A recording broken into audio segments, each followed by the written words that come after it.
I'm Atho, he, they pronouns.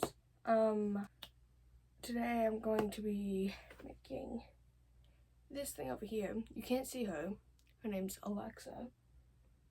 And shut up, please. Try to read me a fanfic. Oh my gosh, there's makeup in my freaking face. There's makeup and hair in my face, so this is great. Okay. I have never really done this. I think I've talked to her like multiple times though, but I don't think I've ever made her read fanfic. And I don't know if my voice is quiet right now. Oh my gosh. Hey Alexa, read me a fanfic. Okay. Fanfare by Renee Adie. Listen to this audiobook for free when you start an Audible Premium Plus 30-day trial. Each month, pick one title to Alexa, keep from every... shut up please. Alexa, read me an AO3 fanfic. Okay. 3 chances para o more, Orgulho e preconceito revisitado em 3 romances interconectados, Portuguese edition, by Moira Bianchi. The Kindle ebook is $2.99. Okay, Alexa, You shut want up. to place your order? No. Okay. Okay, let's try this again. I don't know if she can. What's the issue? She tells me information about stuff, but she can't read me a fanfic? What is this? This is Monster Thing. Alexa, read me a fanfic. Starting The Spendthrift and the Swallow by Ambrose Parry from Audible. This is Audible. Canongate Books presents The Spendthrift and the Swallow by Ambrose Parry. Read for you by Brian Dick. Oh, I thought there's more to that. There's not. Edinburgh, Monday, What is this? January the 3rd, 1853. Close your eyes, breathe deeply, allow your muscles to soften. Sounds like Stoic and from Hatching Dragon. relax. Dr. Simpson's voice was soft and mellifluous, sufficiently so that Sarah felt her own eyes closing. The room was warm, a sense of coziness enhanced by the fact that a cold northerly wind was lashing rain against the windows. It sounds nice, actually. She felt her breathing slow and had to force herself to open her eyes in order to observe what was happening to the patient. What's The happening to... patient's head was beginning I'm to not loll listening on now. her shoulders, finally quiet and at peace. This in itself was a remarkable achievement. Miss Durwood had arrived at 52 Queen Street, as was her wont, in a state of high dudgeon about the various ways her body was trying to betray her. Her list of complaints was lengthy, and her demands that something must be done could be heard by everyone in the doctor's waiting room and beyond.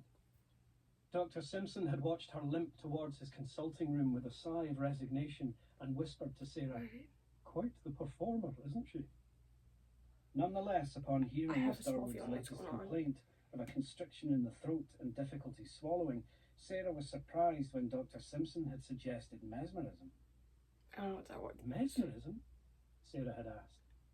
"I've had some success over the years in those whose ailments are supratentorial in nature," he had whispered, then winked at her. Now that Miss Durwood had ceased complaining and had in fact nodded off, Dr. Simpson began to issue instructions. "When you awake, you will be rendered mute, unable to speak, incapable of phonation. You will remain in that state until I instruct otherwise, in order that the tissues of the throat be allowed to heal." Sarah had heard talk of mesmerism, but knew little of the theory or properties that lay behind it. Oh my gosh, I thought this She was knew dirty, Raven but was it's not. It particularly might not be. dismissive of it, which made her sceptical that it could have the effect of staying Miss Durwood's tongue. It struck her that nothing short of chloroform would be capable of that. Remarkably then, Miss Durwood emerged from her trance in silence, which was maintained as she gathered her belongings and made her way to the door. Sarah regarded her like a thing of wonder as she proceeded down the stairs calmly and without a word. It was an unprecedented sight. 2 days ought to be enough, Dr. Simpson said to Sarah. Shall I make a note of that? No need, Dr. Simpson replied, pointing to his temple, where he insisted important information was filed away and never forgotten. My mind is like a steel safe when it comes to such details. Sarah's experience was that the professor's mind was more like a steel sieve, but she kept this to herself. Once he was sure of Miss Durwood's exit through the front door, Dr. Simpson descended the stairs in search of his children, intent on bidding them farewell ahead of an imminent trip. Sarah had barely returned to the study to begin tidying it when Will Raven appeared at the I door, thought her leg was holding a broken. newspaper. And her "We have a voice wasn't problem," working or he said. something. "Good morning to you too," Sarah replied. Thought she couldn't Raven talk. bustled past her with an air of purpose and a faint whiff of scones. He must have been in the kitchen before coming upstairs. The cook, Mrs. Lindsay, had always been indulgent of him, even when he first pitched up here as an apprentice. These days he was the professor's assistant. Sarah's station had improved too, having started working under Mrs. Lindsay as a housemaid, but unlike Raven, her medical ambitions had no path Why to is she advancement, cleaning the house? only frustration. It was I don't really know what's going on. "What's he been up to this morning?" Raven asked as he laid his copy of The Scotsman on the desk in the professor's study. There was no need to specify who he was talking about.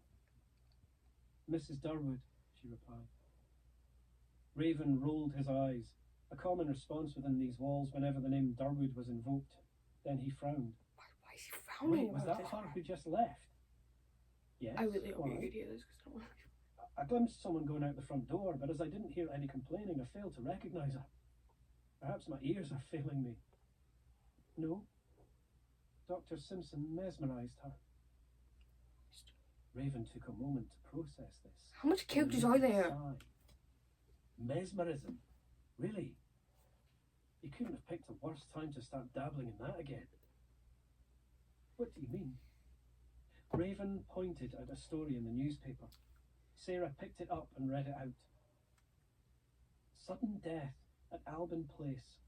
Mrs. Cora Carlton, Okay, the plot is so wife of confusing. entrepreneur That's and why. philanthropist Finlay Carlton, collapsed and died yesterday at her home. The cause of this sudden and unexpected death I has thought not this been plot was about a ascertained. doctor. What the heck? She was one of Dr. Simpson's patients," Raven said. Oh. "She was here only last week, in fact." Sarah put the paper down. "What does this have to do with anything?" "It's happening again," Raven stated, concern in his tone. This sounds like a supernatural thing. "Simpson's enemies are whispering. They're spreading rumours that he missed something."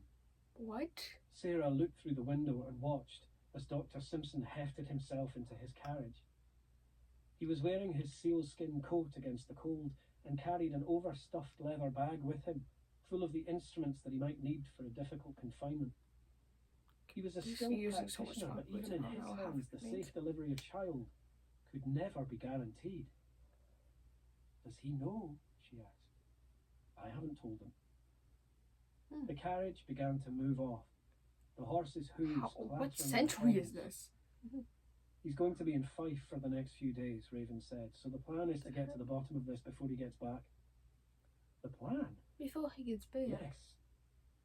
You're going to help me find out what happened." Sarah took Raven's arm as they crossed Queen Street and headed for Alban Place. Cool characters She on knew the here Carlton's Shrek. housekeeper, Miss Lanigan, who would hopefully be willing to impart some useful information, even under these rather difficult circumstances. It was hard for Sarah to understand why Dr. Simpson had accrued so many critics. He was a kind and caring man, an innovator who, through painful personal experimentation, had discovered the anaesthetic effects of chloroform, and in doing so delivered a great boon to mankind. According to Raven, his success was in fact the problem. There were those who envied his meteoric rise to medical fame, among them some who felt that their part in the discovery had been overlooked. Dangerous enemies to have. "You don't think he mesmerised her as well, do you?"